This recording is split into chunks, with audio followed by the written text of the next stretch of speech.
suite de la visite officielle du président de la transition, le général d'armée Assimi Goïta à Moscou. Juste après le tête-à-tête, les présidents Vladimir Poutine et Assimi Goïta ont visité la salle des armoiries du Kremlin, un lieu chargé d'histoire de la nation russe résolument tourné vers la sauvegarde de ses valeurs ancestrales. Ce moment a été mis à profit pour échanger des cadeaux, des marques d'estime et de raffermissement des liens de coopération.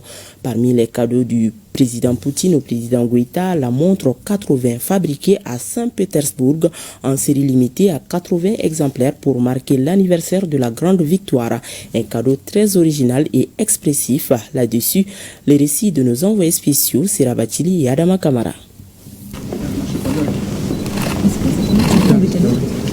Dans l'univers des armoiries russes, les présidents Vladimir Poutine et Assimi Goïta revisitent l'histoire des Russes, un peuple attaché à sa culture et à ses valeurs sociétales. Ces armoiries sont inspirées de celles de l'ancien empire qui ont été restaurées, un pan de l'histoire rappelé par le président de la Fédération de Russie en personne à son hôte. Nous sommes dans la salle des archives du Kremlin, chargée de faits marquant la vie de la nation russe. Un temps d'échange culturel ponctué d'expressions d'estime à travers des cadeaux. Vladimir Poutine offre 4 gratifications à son hôte, le général d'armée Assimi Goïta. Gratifications exposées et expliquées en détail. Chacune d'elles véhicule un message particulier. D'abord, le sabre impérial compagnie d'armes de Zlastus, fabriqué à la main dans le respect des traditions historiques et des techniques propres à la Russie. Il est orné des motifs traditionnels avec des métaux précieux et des pierres précieuses. Deuxième sur la liste, cette montre Victoire 80. En 80 exemplaires, comme son nom l'indique, le général d'armée Assimi Goïta reçoit la 34e. Tout un symbole.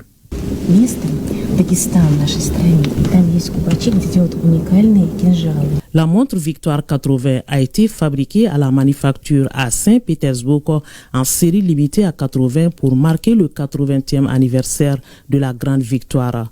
Anton Skunov en est l'auteur. Il a créé un mécanisme unique retraçant le déroulement de la Grande Guerre patriotique de 1941 à 1945.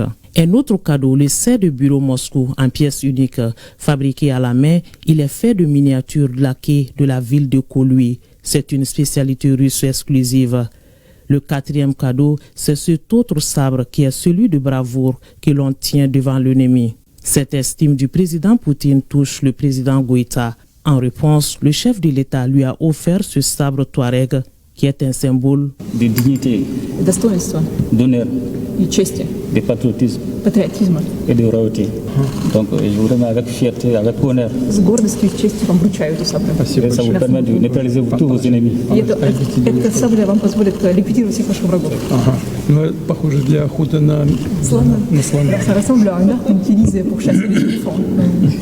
Merci. Dans la tradition russe, le sabre s'échange avec des pièces de monnaie. Poutine en remet à Assimi Goïta pour raffermir les liens d'amitié, un geste repris par le président de la transition, signe de consolidation des liens de coopération Mali-Russie.